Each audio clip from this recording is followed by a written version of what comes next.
You ask Tiger to solve. This deals with linear equations with one unknown. The final result is x equals 4. Let's solve it step by step. Group all x terms on the left side of the equation. Subtract 5x from both sides. Group like terms.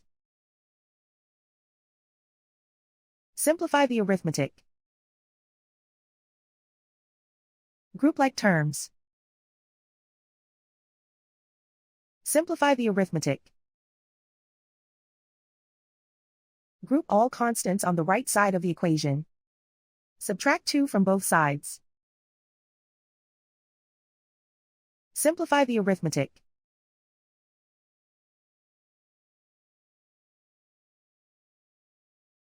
Isolate the x. Divide both sides by -3. Cancel out the negatives. Simplify the fraction. Cancel out the negatives.